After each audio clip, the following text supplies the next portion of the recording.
সে সন্ধ্যায় ফিরোজের হাকিম ইমরানের সাথে তার বাড়িতে পৌঁছাল এবং দাদিমায়ের পরীক্ষা করলেন। হাকিম কিছু ওষুধ দিলেন। ইনশাল্লাহ উনি তাড়াতাড়ি সুস্থ হয়ে যাবেন। ইমরান আল্লাহর নাম নিল এবং দাদিমাকে ওষুধ খাওয়াল। কিছুদিন পর ইমরান ফিরোজের সাথে কাজ করতে শুরু করল। সে রোজ তার সাথে যেত, ব্যবসার নথিপত্র তৈরি করত এবং ফিরোজের ব্যবসায় সাহায্য করত। তার সততা এবং পরিশ্রমে সে খুব খুশি ছিলেন। দাদিমায়ের শরীরও দিন দিন ভালো হতে লাগল। 6 মাস কেটে গেল। ইমরানের জীবনে বড় পরিবর্তন এল। ফিরোজের কারণে সে এবং তার দাদি একটি ভালো বাড়িতে থাকতে শুরু করল। 3 জন ব্যবসার অনেক গোপন কৌশল শিখে নিয়েছিল এবং ফিরোজ তাকে নিজের ছেলের মতো মনে করত। জয়নবও ইমরানের পরিশ্রম ও চরিত্র দেখে মুগ্ধ ছিল। কিন্তু মদিনায় সবাই ইমরানের উন্নতিতে খুশি ছিল না। আবু বক্করের আফসোস ছিল যে সে ইমরানের মতো যোগ্য ছেলেকে হারিয়ে ফেলেছে। শহরের এক ধনী যুবক উমর, যে ফিরোজের শত্রুর ছিলে, সে ইমরানকে হিংসা করত কারণ সে জয়নবকে বিয়ে করতে চাইতেন। একদিন ফিরোজ ইমরানকে এক গুরুত্বপূর্ণ দায়িত্ব দিলেন। ইমরান, আমি তোমাকে বসরা শহরে পাঠাতে চাই। সেখানে আমাদের মাল নিয়ে যাও এবং ওখানকার সওদাগরদের সাথে সওদা কর।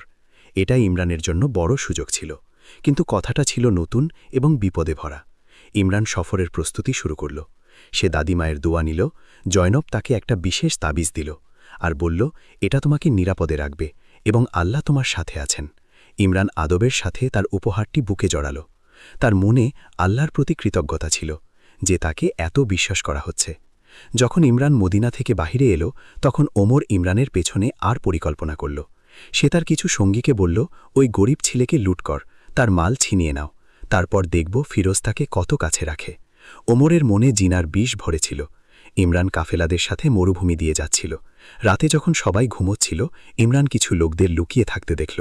তার মনে ভয়ের কি হল, কিন্তু সে অবিলম্বে আল্লাহর কাছে দোয়া করল, আমাকে এবং আমার সঙ্গীদের নিরাপদে রাখো, আমি তোমার হেফাজতে আছি।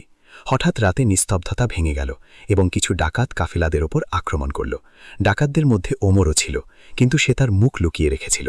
ইমরান সাহসিকতার সাথে লড়াই করল, কিন্তু তারা সংখ্যায় বেশি ছিল। শীঘ্রই ইমরানকে ধরে ফেলল এবং গভীর খাদে ফেলে দিল। চিৎকার করে বলল, আমার জায়গা নেওয়ার সাহস কিভাবে হলো? ইমরানের কাছে পৌঁছাল। ইমরান আহত ছিল, তবু হুঁশে ছিল। আমি কারো জায়গা নেইনি, আমি শুধু পরিশ্রম করেছি আর আল্লাহর শুকরিয়া আদায় করছি। ওমর ঘৃণা নিয়ে বলল, দেখব তোমার আল্লাহ কিভাবে বাঁচায়। ওমর খাত থেকে বেরিয়ে গেল এবং ইমরানকে আহত অবস্থায় সেখানেই ফেলে গেল। ইমরানের চোখ বন্ধ হতে লাগল, কিন্তু সে তার ঈমান হারায়নি।